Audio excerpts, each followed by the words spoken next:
Do cocaine and fucking stuff, fucking girls. What do you want to get from this interview? I want to see how much you've changed. No, because you're a piece of shit. Mike Tyson absolutely tore into Jake Paul after he backed out of the Gervonta Davis fight, and the fallout has been intense.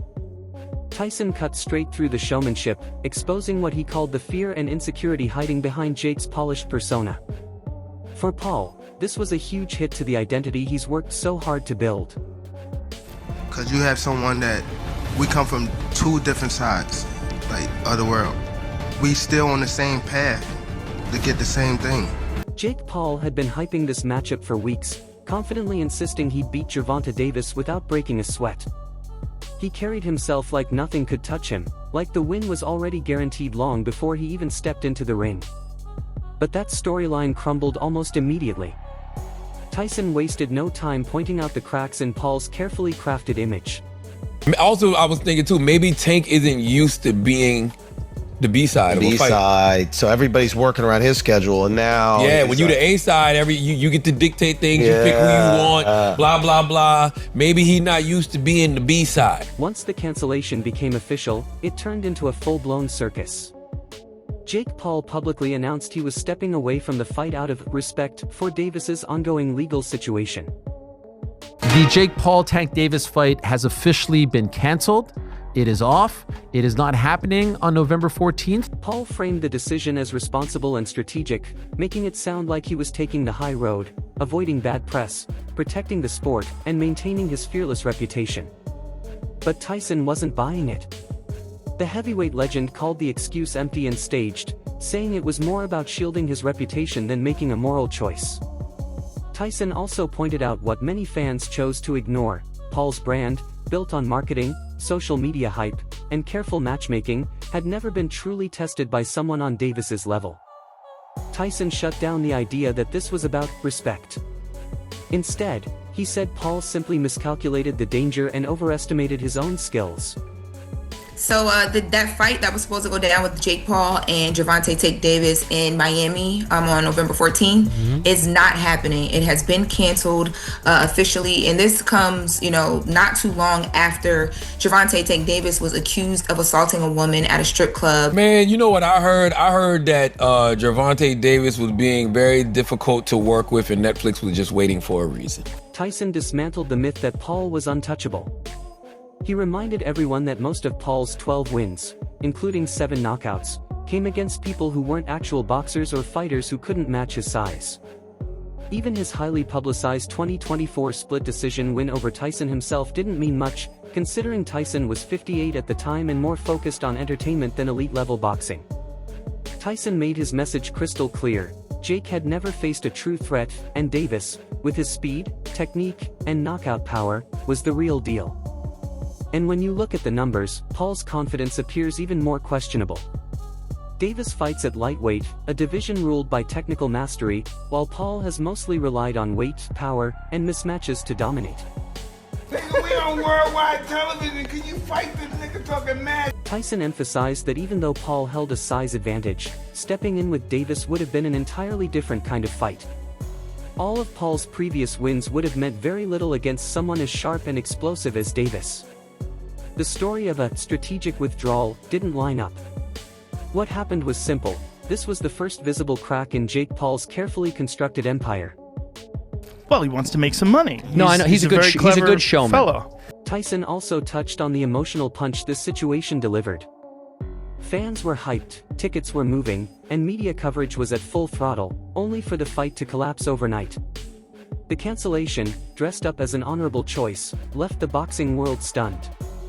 Social media erupted with jokes, opinions, and endless debates. And layered on top of all that noise were Tyson's harsh but honest words, which hit the center of the issue. Paul's bravado, his loud predictions, and his superhero-like image started to look questionable. The moment a real test appeared, he stepped aside, not because of principle, but because the challenge was bigger than he expected. AJ wanted to go through the motions, wrap the hands, and just gear up to what is... People within the boxing community also weighed in, adding even more pressure. The real question became, who truly backed out? Was it the legal drama, or was Paul using it to avoid a risk he couldn't control? Tyson's criticism grew louder as Paul tried to act morally superior. To many, Paul looked less like a bold fighter and more like someone protecting a shiny brand built on spectacle rather than substance. Tyson's message felt like a warning, not just for Paul, but for everyone watching. Hype can only carry you so far. In real boxing, skill and courage separate fighters from influencers. Paul's rise, powered by promotion and attention, had never been tested under true fire. Tyson exposed the overconfidence, misjudgment, and entertainment-first mentality behind Paul's career. It was Jake Paul who found a scapegoat kind of and an exit strategy and got to moving. And when you break down Jake Paul's so-called empire, the picture gets clearer.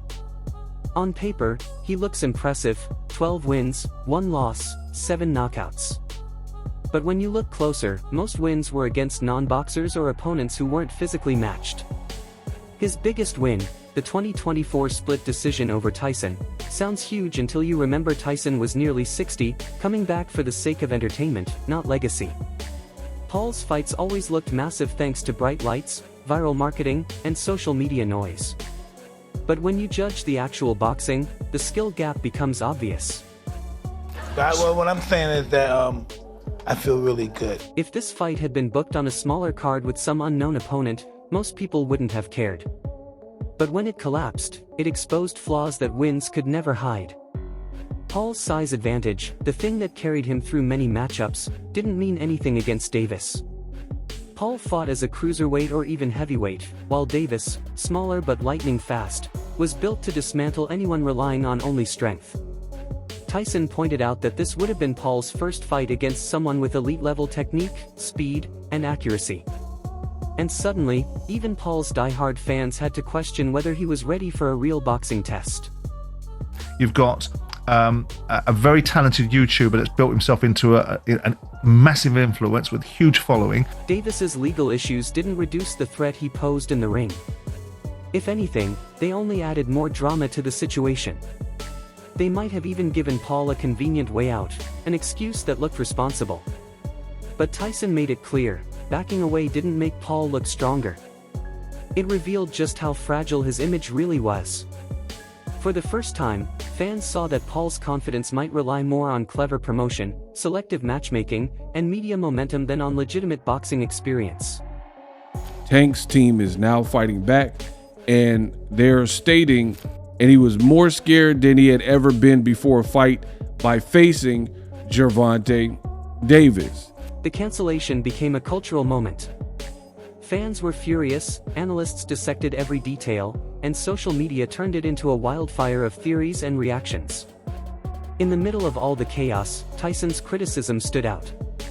Paul's hype machine, his persona, his brand, it all suddenly looked vulnerable.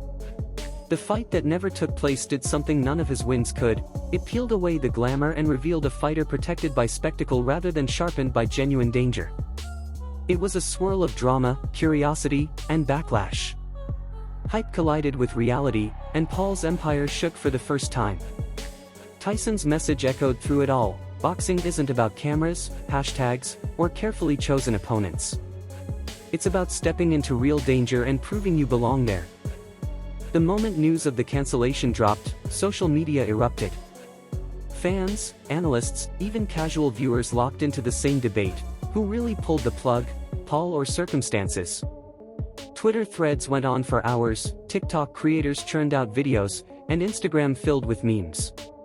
Everyone had an opinion. Some were mad, some entertained, and others just stunned by how dramatic everything became. Paul's team released statement after statement, and each one was picked apart. But even with the chaos, the curiosity kept growing. People wanted to know what Jake Paul would do next. Could he bounce back? Would he finally take on a dangerous opponent? Or would the spectacle continue to outweigh the substance? Every move he made from that point forward, training clips, interviews, posts, became a test of whether his brand could survive without the hype machine. Looking ahead, rumors about Paul's next Netflix fight only added more fuel. Names like Nate Diaz, Francis Ngannou, Ryan Garcia, and Terence Crawford started circulating. None of them fight at lightweight like Davis, but each one brings a unique challenge that Paul can't ignore. The message was loud and clear: after this cancellation, he can't rely on theatrics alone. Tyson's critique now hangs over every potential matchup. That cancelled fight became a symbol of something bigger. Paul's rise was flashy, viral, and entertaining, but fragile. One cancelled bout and one brutal breakdown from Tyson revealed how thin the armor really was. Tyson didn't just call out a fighter, he exposed the truth behind the entire project. And now, the boxing world is watching to see whether Jake Paul can survive the pressure that comes without smoke and mirrors.